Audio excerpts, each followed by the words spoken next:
Hallå alla storfiskare! Just nu så befinner jag mig i Eksjö i Småland där mina föräldrar bor, och bakom mig här så ser ni att det är ganska risk i sig. Jag tror bara att Jesus skulle kunna isfiska där, men jag gör riktigt isfiskesugen.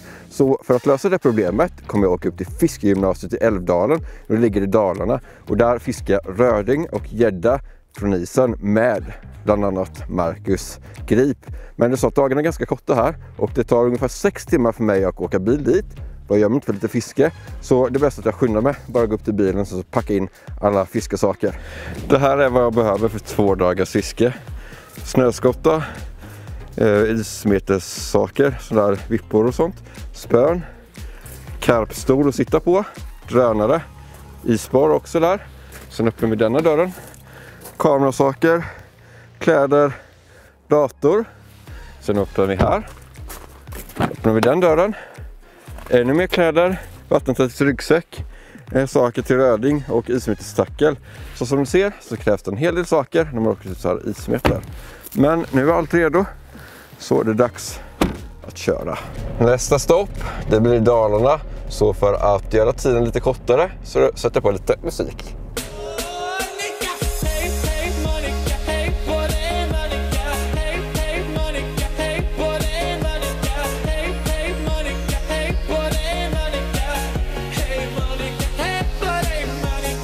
Nu är det morgon, jag kom fram till Älvdalen, och vad ska vi göra då? Då ska vi fiska röding. Det ska vi göra med din klass här. Jajamän. Så det är massor med elever här bakom mig här. Vi ska åka in i 2 bussar här. Där är de. Håller på att packa in saker. Så vad tror du om dagen? Kommer vi få någon röding? Jag tror att vi kommer få röding idag. Det är lite kallt bara, men vi får göra det bästa av situationen. Och det här är en vanlig skoldag för dig? Jajamän. Ni åker ut, lär er att fiska röding. Ja. Så du tycker att vi åker då? Det gör vi, nu kör vi. Ta en stor röding. Jajamän.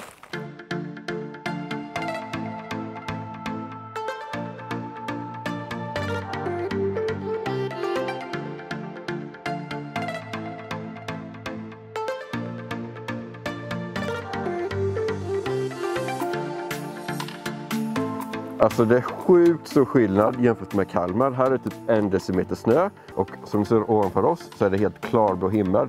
Så jag tror vi kommer få en toppendag, Marcus.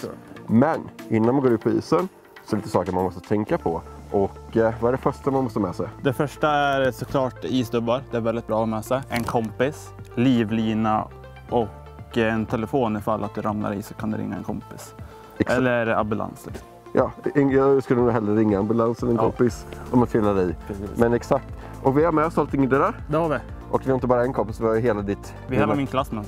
Och dina lärare. Ja. Så nu tar vi och börjar gå ner till sjön. Ja, nu kör vi.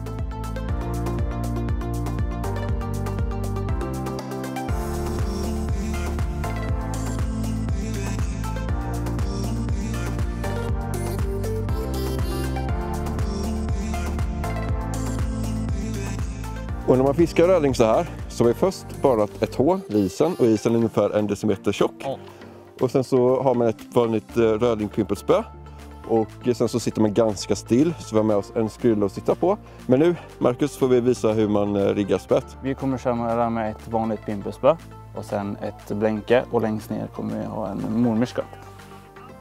Så tar man en maggot här, så. Och så sätter man på den där. Och sen så tar man bara och släpper ner pirken till botten. Man bara genom att öppna spåren så här. Och här tror jag det är typ 3 meter eller någonting. Och så när den nuddat botten så ser man att då slackar linan, och det gör den där. Tar man och vevar upp. Så drar man upp kanske 30 centimeter. Och sen så bara sitter man här och håller still. Och det är viktigt att inte rycka för mycket när man pimplar. Man ska rycka ganska mycket ibland för att locka till sig fisken. Men om man rycker för mycket så får fisken inte riktigt tag i betet, utan blir det för mycket ryck. Utan det är viktigt att hålla stilla ibland också, så fisken verkligen kan se betet och sen så bestämmer sig för att attackera. Så ryck för att locka till sig fisken. Håll stilla för att den ska hugga.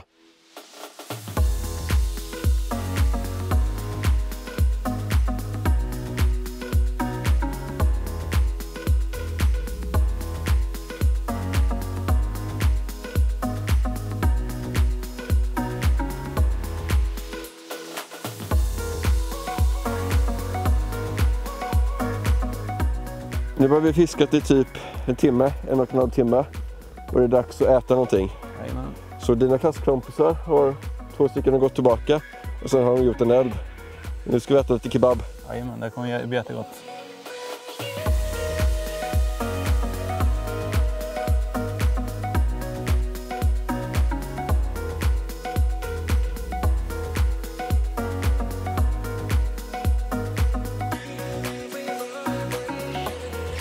Vänta, vad händer Marcus? Min lärare Daniel fick en röding här precis.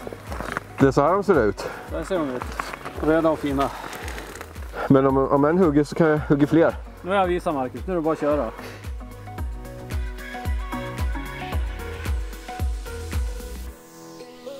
Fisk! Ja! Ja, en abborre! Nu var det inte abborre som vi var ute efter. Men ändå skönt att känna på någon fisk idag. Vi har inte mycket timmar kvar på alls innan vi måste plocka ihop på grund av att det blir för mörkt. Men en abborre.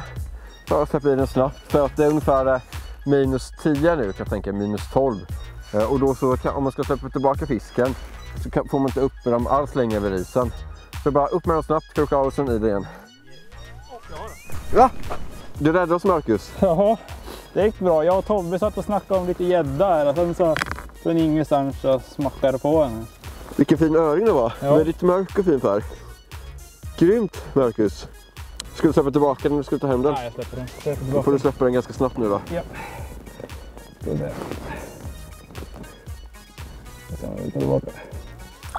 Så här. Grymt! Det är kul. Bra! Jajamän, bra avslutning. Hiding all my roads to you. And if I fight, will I come? Något som jag inte tycker om det är att gå upp tidigt på morgonen. Men idag så är det mitt ismetespremiär och vintern 2018-2019 så var jag med inte för att få lite gädda. Och med mig idag så har jag Marcus Grip där och sen så har jag även två av hans klasskompisar David och Hugo. Och vi kommer åka till en sjö som ligger ganska nära skolan så de brukar ismeta på så här på fritiden. Så nu går vi och sen så hoppas vi att vi kan få en stor fisk idag för det vore väldigt kul att börja premiären på bästa sätt.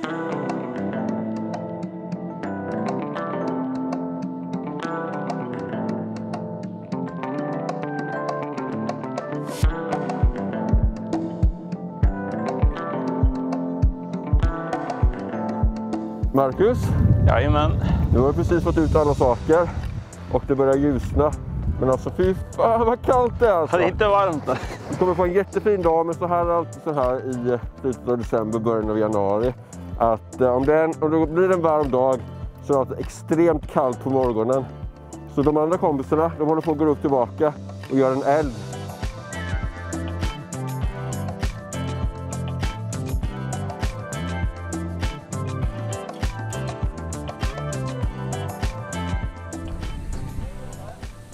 Är det? Är det fäll? Det är fäll! Det är fäll! Är det tar lina?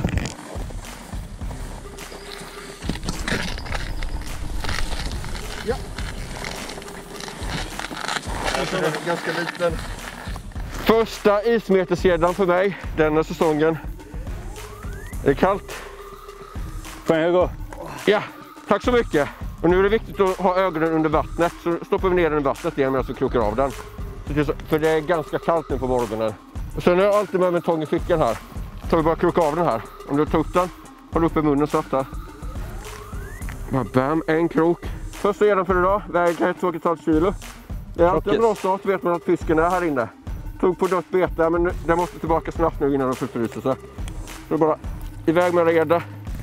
Bra start killar. Ja. Nu tar vi en till.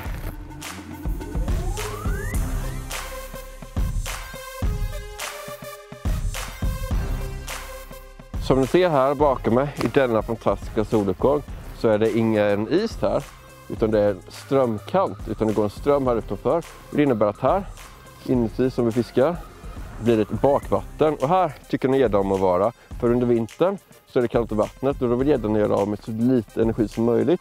Så går jag in och ställer så här där det inte är någon ström. Och här som inte är någon ström, då är det också tillräckligt tjock med is. Så även om det bara är kanske typ 20 meter från jag står här nu till så är det öppet vatten, så är det ändå typ 15 cm tjock is. Och Det var bra tecken när jag fick en fisk så där snabbt. Och vi vet att det går stora gäddor här och även en hel del. Så det är bara att vänta och verkligen nöta ut dem idag.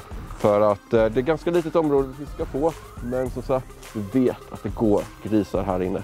Och för att inte skrämma gäddorna när man sitter som tar bakvatten så tycker jag om att sitta på land. För ofta är de ganska små. Så här sitter vi nu på land och gör upp en eld för att värma händerna. Samtidigt som vi bara sitter och blickar ut över bakvattnet och väntar på fäll. Alltså det händer inte så mycket just nu och det blir ganska kallt igen. Så jag tänker att vi går på en liten upptäcktsfärd här bland ismetersakerna.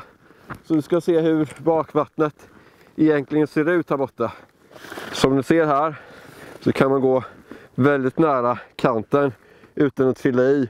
Men viktigt har jag märkt när man fiskar så här nära öppet vatten, ett bakvatten, och titta var kanten går. Så här ser man tydligt att här går det någon slags kant. Så här är det ju lugnt, men när man går utanför här 5-6 meter. Ja, här ska jag säga att här måste man vara väldigt försiktig när man går. Just här är det lugnt.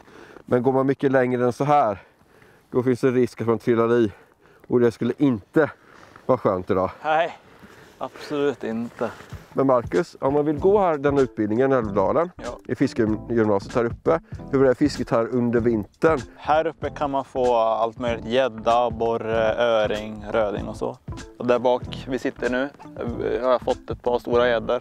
Största runt 8,5. Det har kommit upp 10 här också.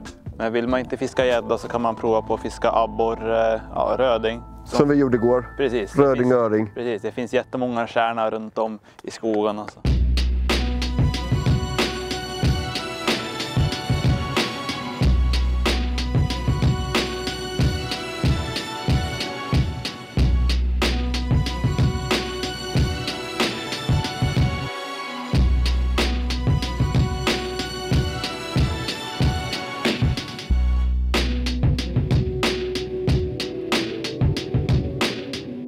Okej killar, nu är det slutfiske för idag. Så vi tar och plockar ihop. Men vad tycker du Marcus? Är du nöjd med dagen? Jag vet inte fan. Men så här är det att fiska. Ja. Men det var jättetrevligt att sitta här vid elden med er. Så bra fiskat. Vi gjorde verkligen vårt bästa. Det gjorde vi. Det gjorde vi. Och om ni är intresserade av att gå samma utbildning som de här killarna så ska ni checka Älvdalens utbildningscentrum. Och sen så, vad tycker du så det är som utbildning Marcus? Är du nöjd? Jag är väldigt nöjd. Det är 3 år, de 3 bästa åren av mitt liv. Så du rekommenderar den till alla? Det gör jag, absolut. Så ha det bra. Tja! Glöm inte att gilla filmen. Får den 500 likes så får det så... Vad ska jag göra då? Äta en mört. Okej. Du äter vi mört nästa episod. Ha det bra, tja!